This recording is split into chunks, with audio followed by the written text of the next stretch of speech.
Research paper شائع کرنے کی اجازت نہیں تھی. کوفہ میں عبداللہ بن مسعود کو حضرت عمر نے باقاعدہ مفتی بنا کے بھیجا تھا کہ وہاں آپ لوگوں کو مسائل بتائیں گے. صحابہ کے دور میں گنے چنے مفتی تھے, اور آج پتھر اٹھاؤ ہر آدمی مفتی ہے. گنے چنے مفتی تھے, باقی صحابہ بھی انہی کو فالو کرتے تھے. سمجھتے ہو؟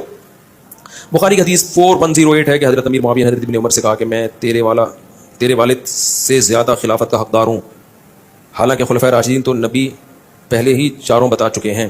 پوری مجھے دیکھ کے عربی عبارت کیا ہے, یہ تو سب کی عربی میں ہے, یہ اردو میں تھوڑی ہے یہ.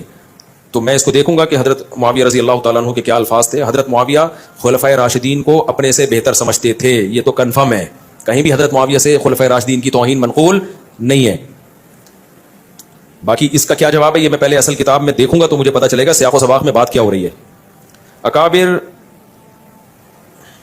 انجینئر نے علماء اکابرین کا واقعہ بتایا ہے. کتاب تذکرۃ الرشید سے حوالہ بھی دیا ہے کہ حضرت رشید احمد گنگوہی اور حضرت قاسم نانوتوی لیٹے ہوئے تھے, ایک دوسرے کے سینے پہ ہاتھ پھیرا تو انہوں نے کہا میاں لوگ کیا کہیں گے.